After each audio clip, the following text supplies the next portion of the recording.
All right, today we're going to do something that around this time of the NBA offseason, all you can do is really bargain bin shop outside of some restricted free agents that the Bulls really can't afford. So we're going to look at 5 players around the league that all could be reportedly had for cheap, and the Chicago Bulls could look to add to their roster. This is a mixture between veterans and some young players that need a new opportunity. We're going to talk about all these guys, what it means. We're going to talk about Jordan Hawkins, Scoot Henderson, Reed Shepherd, Carlo Matkovic, and also Jericho Sims. We'll talk about all that plus more and dive into the mailbag right after this.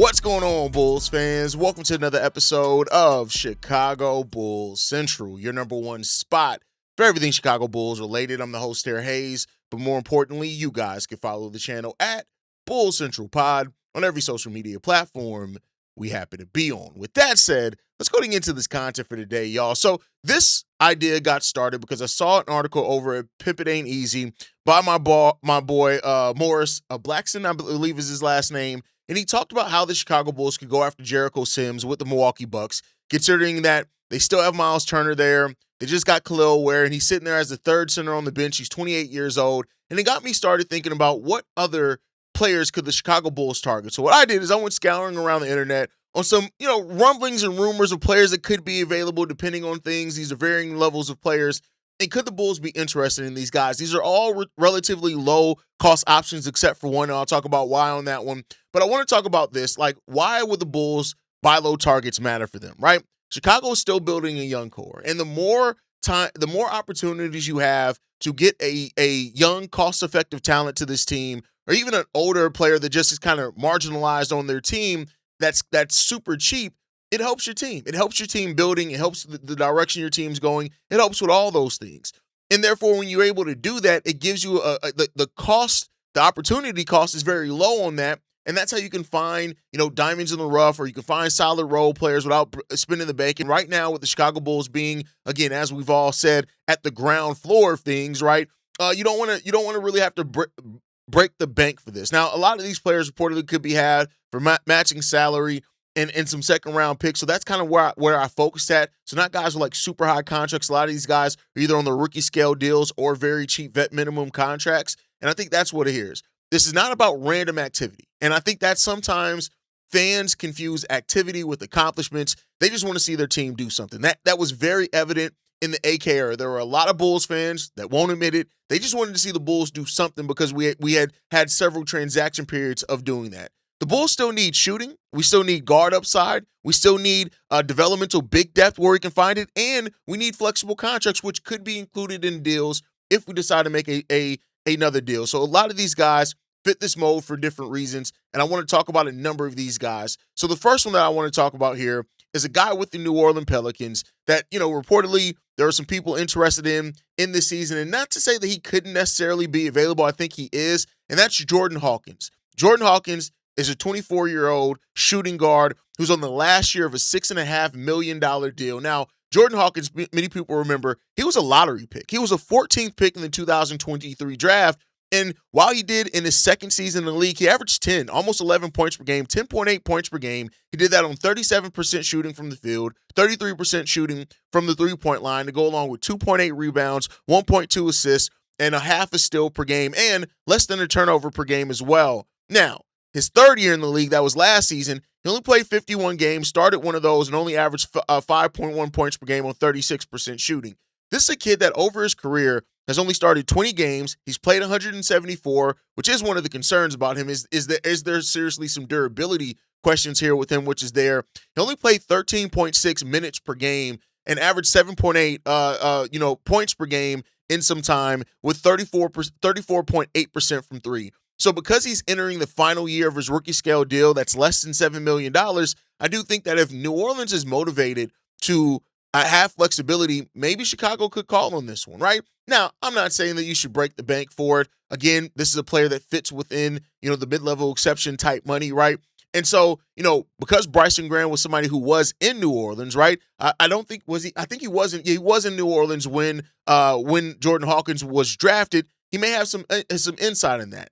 The shooting, I'll say this, right? We do need shooting. I don't know if Jordan Hawkins is the type of player you look at and you say, oh my God, this guy's he's a shooter. He's a career 34.8% three-point shooter, but taking 4.4 of them per game, it's not terrible. It's right around league average. So I'm looking at that and saying this isn't necessarily a terrible fit for the Chicago Bulls. He doesn't need the ball to create, right? He can run off screens. He can come off pin downs. He can come off pick and rolls. He's there, and he gives the Chicago Bulls another shooting threat that doesn't even need a dribble to get that done, right? And I think that if you want shooting that has the chance to not hijack the development of your other players, Jordan Hawkins could do that. Now, one of the sides of that, and I always like to point out counterpoints to my own point, one of the sides of this is the fact that could you just look at Jalen Sellers or Donovan Atwell? Could you just get one of your own guys that's currently on your team right now, give them a chance rather than a former lottery pick that really hasn't shown very much in the league? So there's a legit question in regards to that. But Jordan Hawkins is one of those guys that could be available around the league and not cost a whole lot to do. The next guy on the list, and this is a guy that I don't necessarily have the highest thought process on, and that's Scoot Henderson.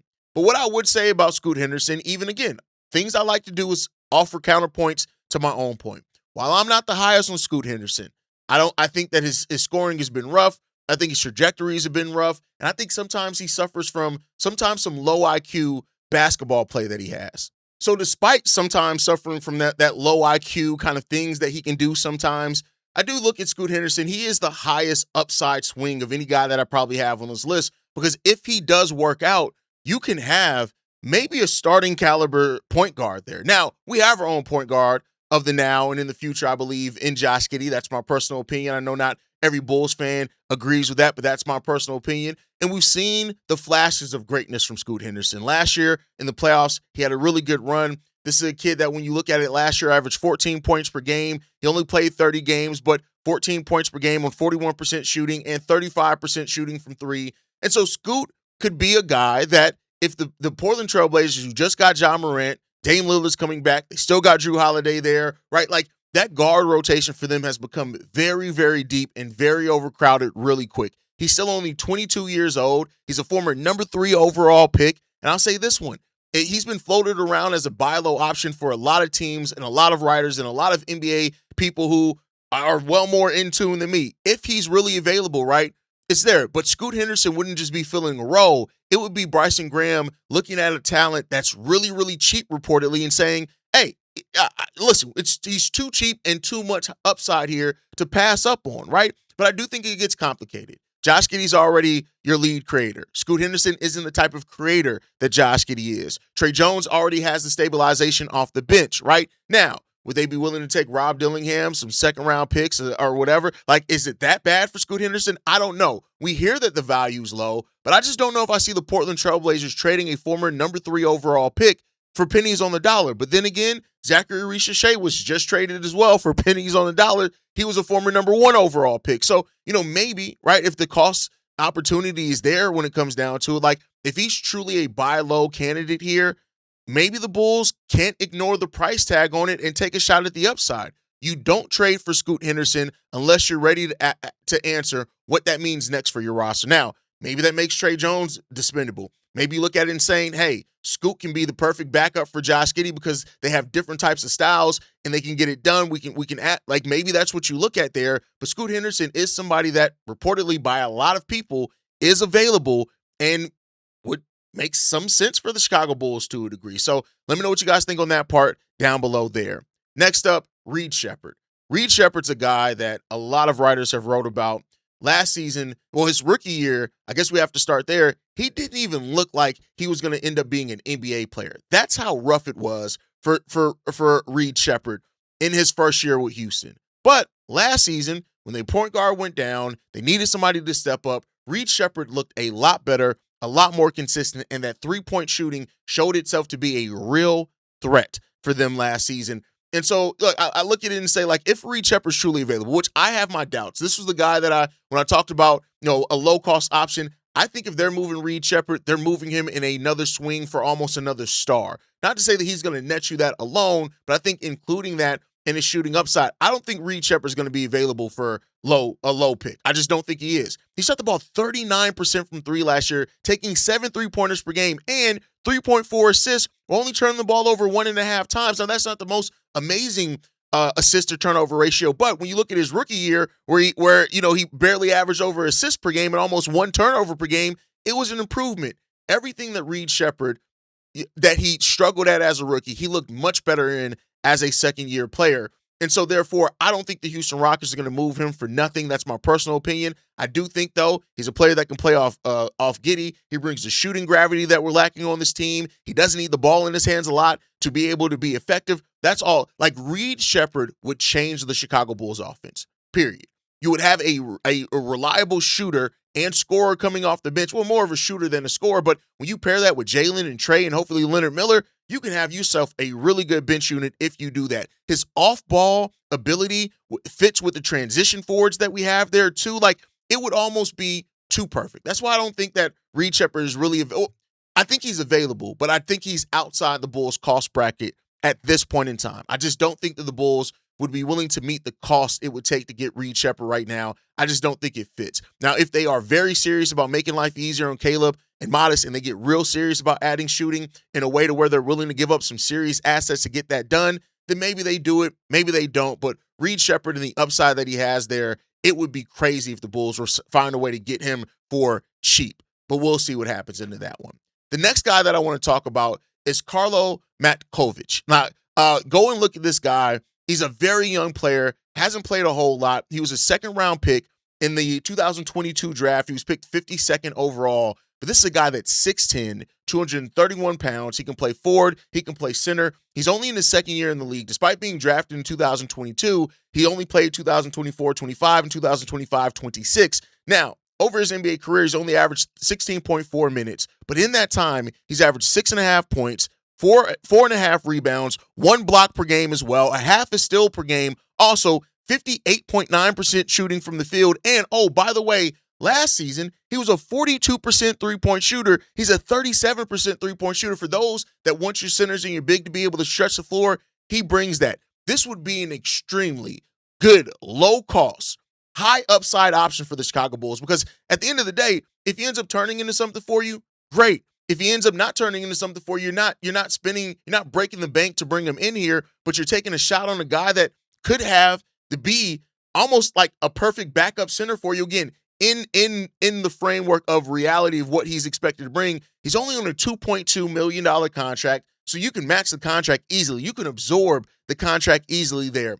What I like about Karlo, though, is what he brings. The legit size. He's only 25 years old. He brings legit floor spacing things. While New Orleans Pelicans did exercise his option, you got to look at it. Right now, he's behind Derek Queen and Yves Missi. And so maybe they move Yves Missi, maybe something like that. But he's behind those guys. And I think it becomes very interesting as well if Jalen Smith is traded. You get another guy with big size. He's a cheap developmental contract. And I think he fits Tiago Splitter's play style. He gives you athletic size. He has a shooting upside. I think Splitter can work with him and the tools that he has there. Also, and if he works out, Chicago found a useful big on a super cheap contract. If he doesn't, it's a $2.2 million contract that you're probably just absorbing or trading some second-round picks for. And on top of that, he's a free agent at the end of the year. So I really like the potential, and I think he's one of the better low-cost options here that nobody's really talking about because many people don't know him because of he hasn't played a lot and he's been on New Orleans. So I really like this guy. I think if you guys go and watch this tape, a lot of you guys will be very impressed with him as well. The last guy on the list, and this is one that Morris suggested, and that's Jericho Sims. I think Jericho Sims makes sense, but only in a very specific scenario. He's 28 years old. Milwaukee's on a roster crunch. And Sims, I think he doesn't have a clear path to minutes on that Milwaukee Bucks team. And it would give the Chicago Bulls another lob threat.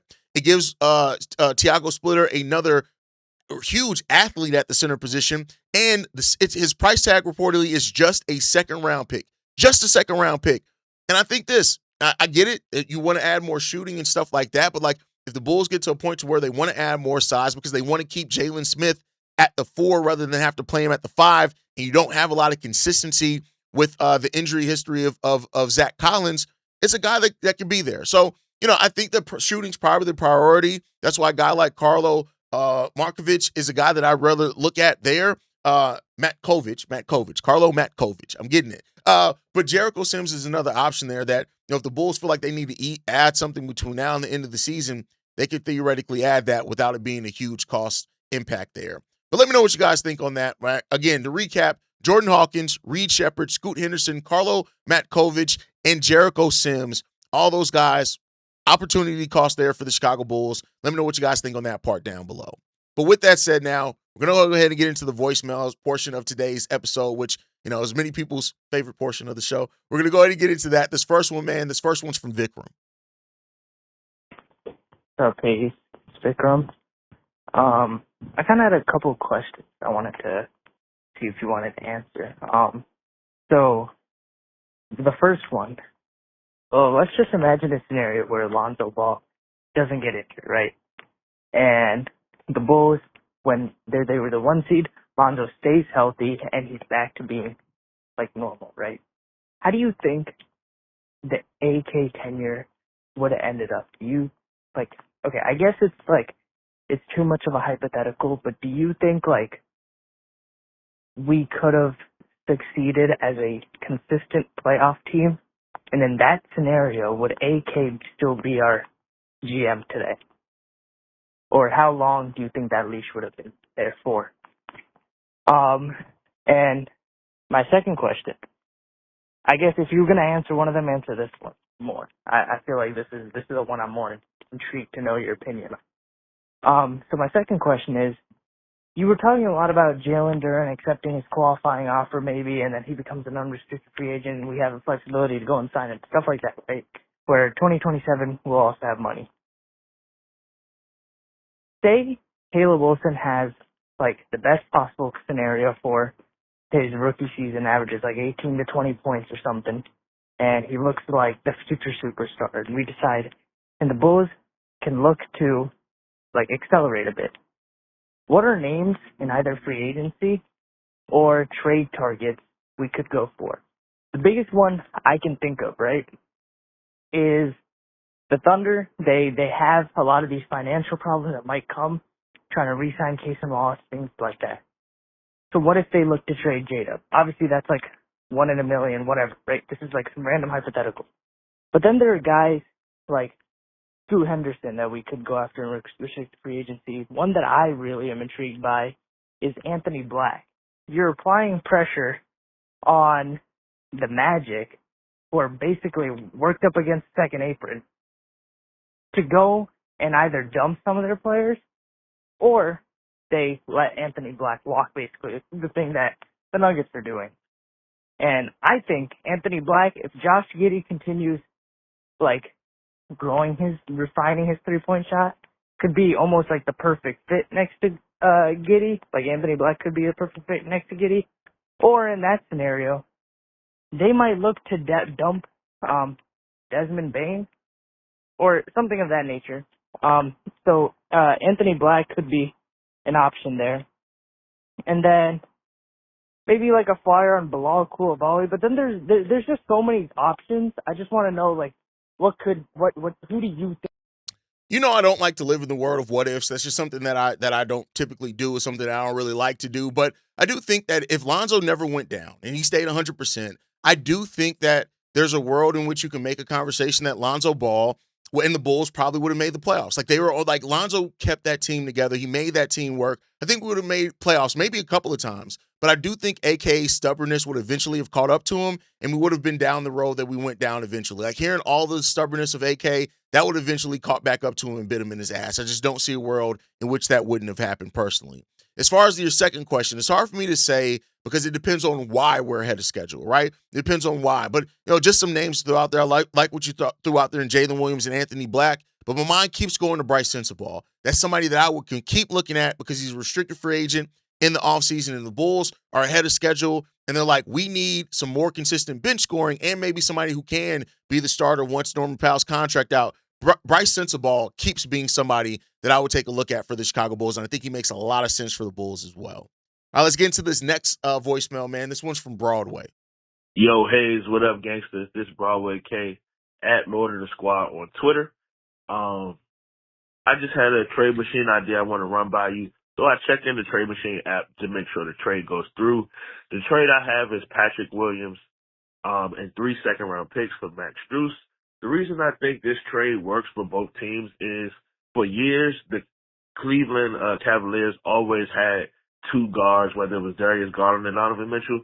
Now they have James Harden and Donovan Mitchell, but they never had a real three that, is prototypical 3-and-D type player. Now, I know Patrick Williams ain't good, but you know how the league is, man. They still think he has potential because of his size. He can hit the occasional three. So they need to get rid of Max Strus anyway to make room for Malik Thomas. But at the same time, we know this is Patrick Williams. So you add 3 second-round picks on this deal. So Max Strus gets landed in Chicago for 3 second-round picks. The Bulls address their shooting need.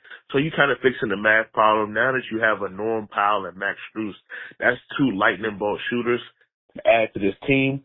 And the reason I'm cool with the 3 second-round picks is because you still would have Isaac Okoro and Jalen Smith where you can just off them for picks, right? If you land Max Strus, you don't really need the extra shooting.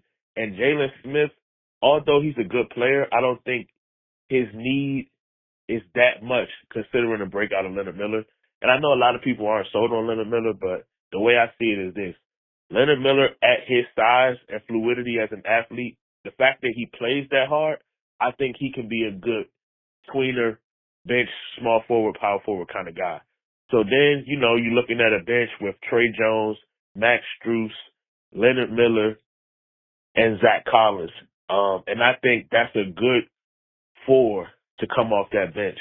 You get in the shooting, and you can also stagger the lineups and put Max Strus in lineups with Giddey and Norm, just to get creative, or just Giddey and Modest. You throw him out there with Max Strus, you still have the shooting, and he plays very hard too. So I feel like if you do that trade, you have a bunch of players who just play 99 miles an hour with Giddey, with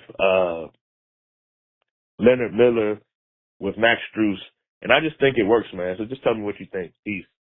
Here's the thing. Including P. Will in any trade, you better be willing to give up at least a protected first-round pick. It's just with 3 years left on this deal, we can talk about P. Will and what he does well and all that type of stuff, but teams are going to look at that as a player that hasn't proven much, that has a big $18 million contract with 3 years left, and as it stands right now, he looks like a borderline NBA player. So we can make all the rationality of how he can help a team because theoretically he has size and can offer shooting, but the reality of it is he's a bad contract right now. So you're going to have to, if you want to include him, you're going to have to include a first-round pick. Now, as far as Jalen Smith, I do think that Leonard Miller could replace Jalen Smith, but I think right now Jalen is more proven. And despite how strong Leonard Miller finished the season, he's going to have to prove that he can do that for a full season, I think, before you move off of a player like Jalen Smith just to create more minutes for Leonard Miller. Now, I've said it before many times, Leonard Miller could very well make Jalen Smith expendable, but he's going to have to prove that by being consistent this season, and maybe by the trade deadline, we're having a different conversation. All right, let's get into this next one, man. This one's from Reggie. Hey, I was just watching a video about another trade rumor involving Ben Mathurin, Isaac Okoro, and a couple of second-round picks. If that's all it takes to get Ben Mathurin on the team, I think it would have been done. I think this is just, more smoke. Neither Graham nor Splitter could have any real attachment to Okoro. I mean, they didn't bring him in. And let's be real, I don't think he's going to be resigning to the Bulls simply because if he was, he would have drafted Swain. But, when it comes to Ben Mathurin, you need somebody who can come off the bench and score for you. That's why I wanted Gary Trent Jr. from Milwaukee. If worst came to worst, he can still drop 12, 14 points off the bench, or you can put him in the starting lineup and he could probably get you around 18. But, like I said, that's all it takes to get him. I think Graham would have already did it, but considering where they're at, that's not going to happen. But another topic that I want to talk about is Nick Claxton. And I agree with you. I think he is the exact type of player the Bulls need at center. Someone who can rebound, someone who can run with Giddey. I mean, I think this is his first year with a real pass-first point guard. And I know Giddey scores 18 points a game, but I still look at it as a pass-first pure point guard. Now, what points he averages, I'm not sure. I think he's going to have maybe like a Tyson Chandler type of impact when he was with Dallas. And if he can do that for the Bulls, hey, I think he stays for the whole 2 years and maybe even get a extension. I don't believe he fell off because he's wearing down. I believe he just got worn down because he's on a team that had no direction. But, put him on a young team that just wants to fight and win and compete every game. I think he goes back to where he was when he was a Defensive Player of the Year candidate. What's your opinion? Thanks.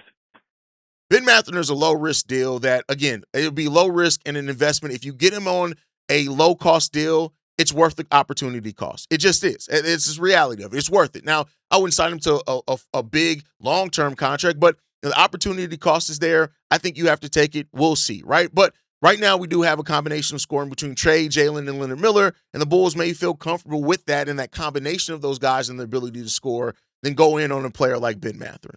All right, let's get into this last voicemail, man. This one's from Sean. Up, hey, Sean calling from VA. No question, just listening to the pod, saw your answers to my question. Man, your podcast is so awesome. You make everyone feel so welcome. It's like a genuine community. You don't even have to put this on the pod. I'm just giving you your flowers, bro. But yeah, if I ever get out there, and probably later on in life, because right now I am a dad of 3, under 5. I just had my youngest 2 weeks ago, so I ain't got time today. But my middle son, he loves basketball and he loves the Bulls, so I definitely want to take him out there. But I'll take you up on it. If you want to meet me out at the United Center, I'll get out there as soon as I can. Peace and love. You're great at what you do. Keep up the good work. Have a blessed one. First of all, thank you. And I want to thank you to everybody that continues to support this channel, that has rocked with me these 5 years. Our 5-year anniversary is right around the corner. You guys are nothing less than amazing. And I would not be able to do this at the level that I do it and the consistency without you guys, which is going to bring us to the end of the show. I want to thank you guys for tuning in. Make sure you guys sound off in the comment section down below on everything that you've heard here. Make sure you like the video, subscribe to the channel, hit that notification bell so you never miss an episode or an upload. You can follow us at Bull Central Pod on every social media platform. You can send us any feedback, questions, comments, concerns, bullcentralpod@gmail.com. And lastly, if you want to leave a text message and our voicemail for the mailbag, the number to do so, 773-270-2799. We're the #1 spot for everything Chicago Bulls related, but that is thanks to you, lovely and beautiful people. And like I like to end every episode on, go Bulls. Love you guys. See you right if you can, y'all. Peace. This has been a presentation of the Breaks Media.